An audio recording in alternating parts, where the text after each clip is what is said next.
អ្នកនរគ្នាថ្ងៃនេះខ្ញុំនឹងធ្វើការនិយាយពីការ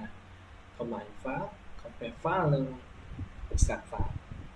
បងសូមនិយាយពីថាមានថាវាសំដៅ tab archive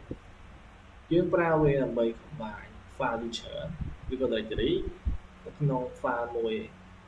មានក្នុង file មួយនោះវាផ្ទុក directory ឬក៏ file ដែលយើងបាន combine បញ្ចូលយើងប្រើ command ថាចឹងនេះ command ថាអ្នកនរមើលឃើញយើងប្រើថា option វា CVM ចុះ option CVM ហ្នឹងមិនយើងត្រូវអានមើលនេះបាទអានេះឈ្មោះ file យើងចង់ combine អា file នេះតែឈ្មោះអីចឹងនេះ file យើងត្រូវ combine មាន file អីខ្លះហើយបើយើងចង់ extract file combine ចេញមកវិញយើងប្រើថាដដែលយើងគ្រាន់ដូរ C ទៅជា X វិញ C មាន combine X មានរៀប extract ចេញវិញហើយឈ្មោះ file នេះ file ដែលយើងបានដាក់ឈ្មោះវាឬក៏យើង combine មកនេះខ្ញុំសូមតេស្តមកខ្ញុំលីមើលឃើញបើខ្ញុំមាន file 2 directory មួយខ្ញុំសូមថា3នៅក្នុង file តែមួយខ្ញុំសូមដាក់ abc ហើយយ៉ាងដំបូងយើងដាក់ comment ឲ្យឈ្មោះ file ខ្ញុំសូមដាក់ dot ថា file ថាឈ្មោះ file ហើយយើងដាក់ឈ្មោះ file យើងចង់ combine ខ្ញុំមាន abc.txt ខ្ញុំមាន idea ហើយនឹង test1.txt ចឹងនេះវានឹង load information ឲ្យយើងហើយថាវាបានដាក់ file អីខ្លះចូលក្នុងថាយើងអីមកវាឃើញ file ថ្មីឈ្មោះថា myfile.ថាយើងបានបង្កើតនេះវាយើងដាក់ឈ្មោះអីវាចេញចោលចឹងយើងបានបាយបញ្ចូលហើយបើយើងចង់ឲ្យ extract ចេញវិញយើងប្រើនេះដាក់ដូរពី C ទៅ X មកវា extract ចេញខ្ញុំសូមអត់បង្ហាញទេភាសាខ្ញុំខ្ជិលលុប file 3ចឹងខ្ញុំសូមនិយាយពីការ compress មុនហ្នឹងយើងនិយាយពីការ combine គេប្រើថាចឹង compress យើងប្រើអីចឹងដើម្បី compress យើងប្រើ zip hyperzip gzip ឬក៏ bzip ចឹងសូមនិយាយពី zip zip ដែលយើងប្រើដើម្បី combine compress ចឹងដើម្បីប្រើ zip បានយើងប្រើ command zip option or មាន recursive ដោយសារយើង combine file ច្រើនឬក៏ directory ច្រើនទៅក្នុង file ដែលយើងដាក់ឈ្មោះនេះដល់ zip ទៅប្រើ option or ហើយដើម្បី unzip វិញឬក៏ uncompress វិញយើងប្រើ unzip ហើយឈ្មោះ file ដែលយើងបានដាក់ចឹងខ្ញុំសូមបង្ហាញមកទីផងនេះខ្ញុំសូមដាក់ file 3ហ្នឹងដែរខ្ញុំសូមប្រើ zip option or myfile.zip ខ្ញុំដាក់ abc.txt ខ្ញុំដាក់ idea ខ្ញុំដាក់ test1.txt Enter ជួយវាប្រាប់ដូចយើងមុនចឹងឥឡូវមកយើងឃើញ myfile.zip យើងអាចមើល size វាបានយើងឃើញ abc នេះវារបស់វា10000 byte យើងវាថាចូលគ្នាទៅវាទំហំវា20000យើងថា file 3នេះចូលអានេះមាន50អានេះអត់មានអីទេ0 10000ចឹងទំហំធម្មតាវា20000វាច្រើនជាងនេះបូកយកគ្នាតែដល់ពេលយើង zip វាវិញគឺទំហំវាធ្លាក់ដល់1000តែយើង zip ដូចថាអញ្ចឹងដាក់3យកគ្នាដែរតែវាដល់1000 byte ទេចឹងវាចំណេញច្រើនតែដោយសារយើង compress វាយើងអត់ compress ទំហំវាធំធម្មតាចឹងយើងចង់ unzip ខ្ញុំប្រើ command នេះខ្ញុំសុំអត់ unzip ទេ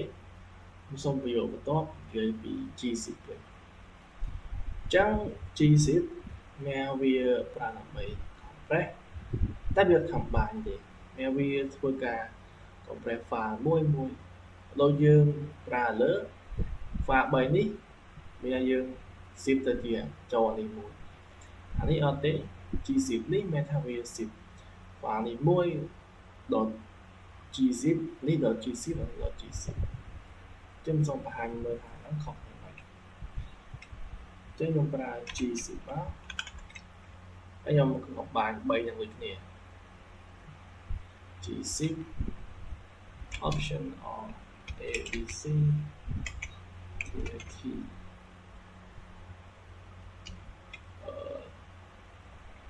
តែមួយ dot tat ហើយនឹង id ចឹងយើងអាចយើង lm មកទីយើងឃើញ abc នេះគឺ dot សិតតែ dot gzip ចឹងអាចមើលទំហំវាបានឃើញទំហំវាពេលយើង gzip ទៅទំហំអានេះព្រោះ10000លើសល់200ទេអីទំហំមួយដំបូង0អត់មានអីទេឥឡូវឡើង30 idea យើងគឺ54ដែរទេហើយវាមិនផ្លាស់ប្ដូរទេចាស់ហ្នឹងយើងអត់មាន file មានដូចអីទេណាអីគឺទៅទៀត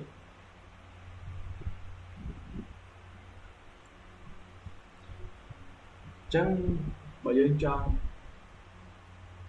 uncompress វាវិញយើងប្រើការ zip មក option all file ដែលយើង zip ទៅមុនហ្នឹង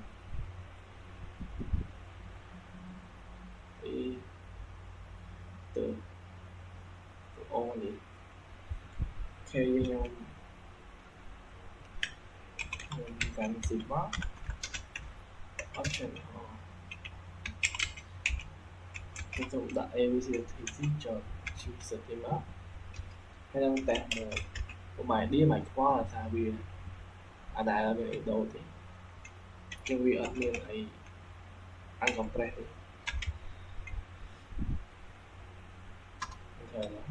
ls ចឹងគឺវាដូចដើមវិញហើយចឹងអាចឃើញว่าនេះបើយើងចង់កាន់ zip គឺ file មួយបើ zip វិញបើយើងចង់ unzip វាមានយើងក៏ unzip file ដែលយើងដាក់ចូលតែម្ដងហ្នឹងគឺវាចេញមកអូតូបន្តិចទេចឹងយើងនិយាយ bzip2 ណាដូច gzip ដែរប្រើដើម្បី compress ដែរតែ bzip2 វាដើរតែមួយ file ដែលនេះគឺវាអត់បានទេចឹងcomment វាដើម្បី compress យើងប្រើ bzip2 file 1 file 2 file 3យើងប្រើដូចជារៀង gzip ដែរផង gzip វាដាក់ option all មួយទៅទីនេះ file សតហើយដើម្បី uncompress វិញខ្ញុំប្រើនេះbunzip2 ហើយឈ្មោះ file ដូចលើដែរចឹងយើងអាចតេស្តបានតែ bzip2 bzip2 file 1 2 3សម្រាប់ file យើងមកយ៉ាងតែមួយ txt នេះ file យើងទៅកាន់ zip មកគេថាចឹងអ្នកឃើញ extension វាដូរទៅ bzip2 មកចឹងអាចសំមើ file ចឹងយើងឃើញ .gzip size វា267 bzip2 size វា272វិញយើងឃើញតេស្តមួយ30 gzip 30ទៅពេល bzip2 ទៅជា14វិញអានេះគឺអត់ដែរទេចាឃើញខុសគ្នាតិចតួចអានេះខុសតិចតួចដែរអានេះតិចវិញអានេះតិចច្រើនវិញចឹងខ្ញុំអត់ដឹងដែរថាអាន program វាសេអញ្ចឹងបើយើង unzip យើងប្រើ bunzip2 ទៅវាដូចដើមហ្នឹង bunzip2 abc.tt.b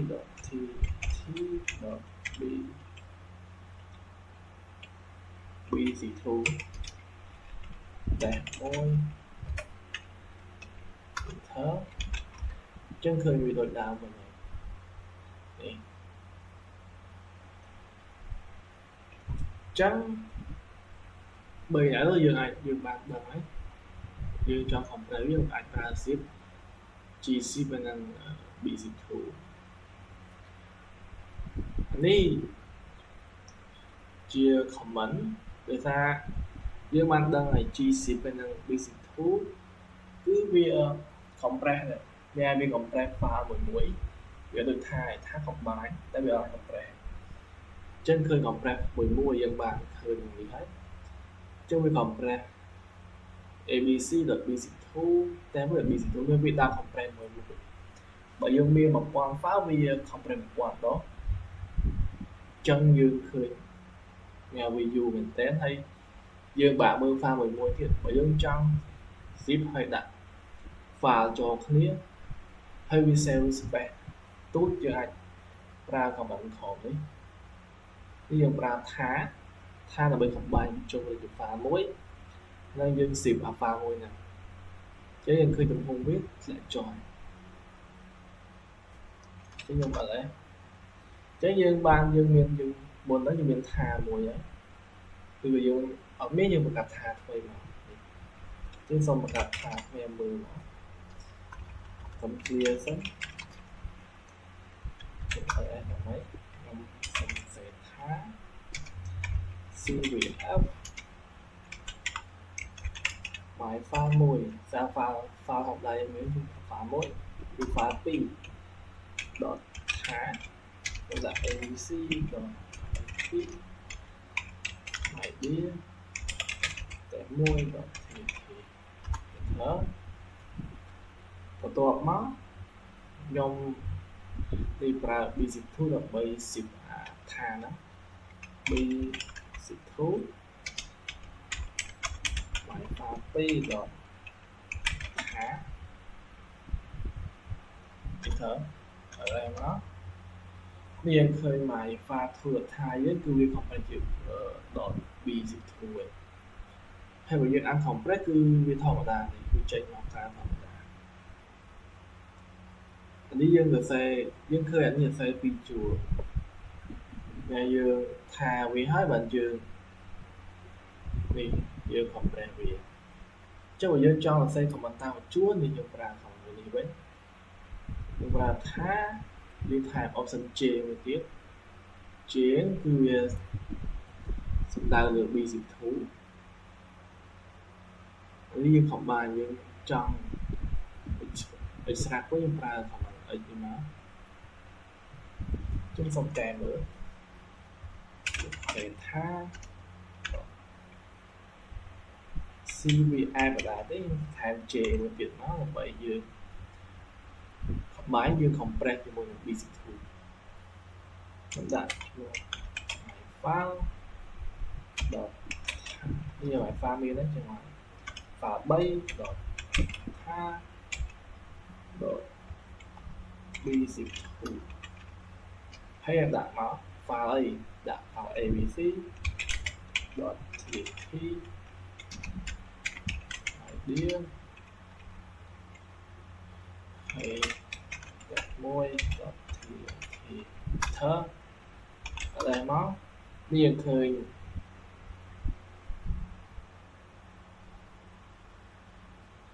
វាឈប់នឹងសេះក្បាយមួយវាមើលឆែកសិន